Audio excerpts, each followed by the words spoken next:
దొరకునా ఇటువంటి సేవా దొరకునా ఇటువంటి సేవా నీ పద రాజీవముల చేరు నిర్వాణ సోపానమధిరోహణము చేయు త్రోవ దొరకునా ఇటువంటి సేవా. Swami Adbhutananda said, "Though I am illiterate, service has lifted, purified, and elevated me." Latu was an illiterate Bihari who came to Calcutta for a job. Latu's employer was a devotee of Sri Ramakrishna. Sometimes, he sent Latu to Sri Ramakrishna to deliver eatables. Whenever Latu came to Sri Ramakrishna, he listened to his words for an hour or two. Gradually, Latu became attracted to the words of Sri Ramakrishna. One day, he told Sri Ramakrishna that he wanted to stay with him forever. Sri Ramakrishna objected, saying, "I depend upon others for my food. How can I feed you?" Latu replied, "I will beg for my food. Please shelter me. I will help Holy Mother Sri Sarada Devi in cooking." After a few days, Sri Sarada Devi said, "You eat here. I will take my food only after feeding you. I will feed you with whatever I have. You need not beg now." Thus, Latu stayed with Sri Ramakrishna. In his last days, when Sri Ramakrishna suffered from cancer, one day it happened that Latu extended his hands and asked Sri Ramakrishna to spit on them. He then put the sputum into the vessel. Latu felt that Guru might suffer until he brought the vessel. Hence, he used his hands. Then, impressed with Latu's devotion, Sri Ramakrishna said, "Latu, you are wonderful." Sri Ramakrishna said, "It is glorious even to serve one man." Latu used to feel shy and anxious due to a lack of education. He used to remain humble as his co-disciples were well educated and did a lot of sadhana, but he lacked such an opportunity. Sri Ramakrishna observed this behavior of Latu. Hence, he called him one day and said, "Don't regret that you lack education. You have a wide heart equivalent to nectar. It is enough for you to get liberated." Thus, Sri Ramakrishna eradicated the shyness and fear of Latu.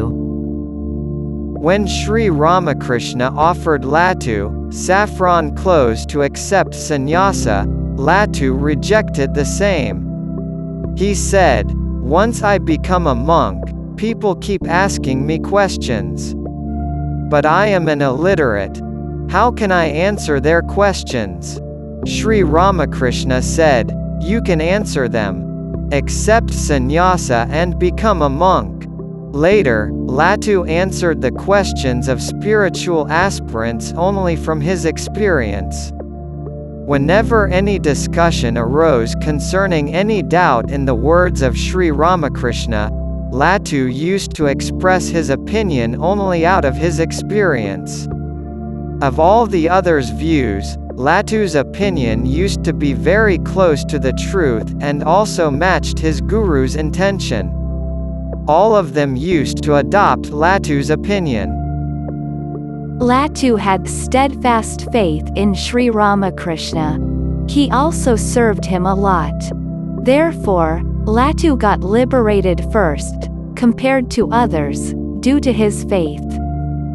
Looking at the suffering of Sri Ramakrishna, Narain doubted whether Sri Ramakrishna was an incarnation.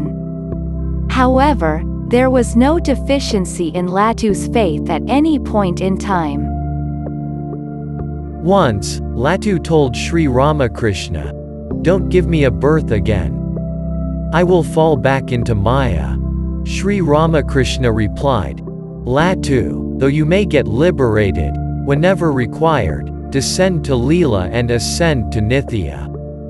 If you are afraid that you will be bound by getting a body or ascending to Leela, can your liberation be called a true liberation, true peace, true dispassion, or true discrimination? Suppose your nose falls on mere sneezing. How long will you retain such a nose? It is a challenge. You should not say I will not retake rebirth. Instead, don't get deluded by Maya, no matter how many times you may take birth. I grant you such a boon. Not that you should be reborn, but even if you are reborn, you should not fall into Maya's clutches. Sri Ramakrishna indicated here that if you are afraid that you may get deluded when the objects of temptation are in front of you, it implies that you have not yet attained the ultimate state. Even though the pleasures or objects of temptation are before you, you must remain unperturbed. Only then can it be called the ultimate state. Sri Ramakrishna said, "When I look at your attitude of service, your love and affection, I feel like living for some more time, though my body is suffering from cancer. You are not allowing my body to die, O Adbhutananda. It is not the affection that can be described in words. It is not the service that is done for a payment." Adbhutananda united with his guru through his service to the guru. His love for his guru was unconditional. Adbhutananda was an illiterate. He could not even spell out ka or ga. Swami Vivekananda said, "Though we are educated, our education is becoming an obstacle for us to attain God. You are not experiencing an ordinary bliss but a wonderful bliss. Though you are an illiterate, you are wonderfully experiencing the bliss within. Therefore, I name you as Adbhutananda." Latu told Sri Ramakrishna, "As an illiterate, I can neither write nor preach to others about you. I cannot perform any other work. Therefore, let me serve you." Thus, he used to clean the toilets, press the legs, etc. Latu also said, "O Ramakrishna, I am your servant." After returning from the USA, all his co-disciples met Swamiji except for Swami Adbhutananda, also known as Latu Maharaj. Swamiji searched for him and found him in the crowd.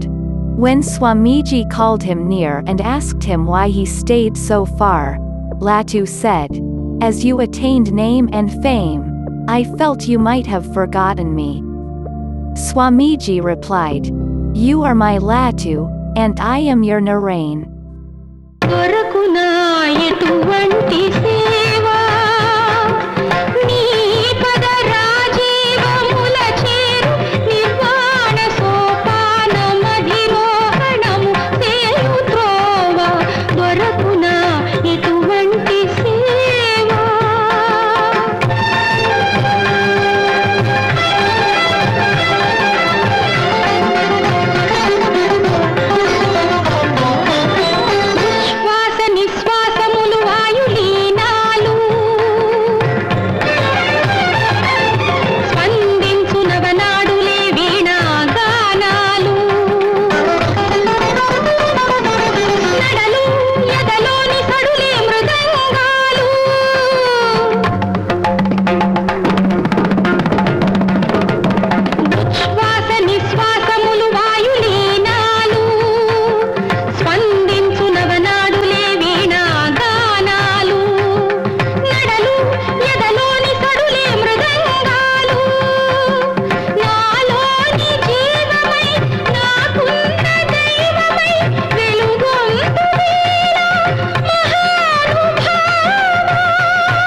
దొరకునా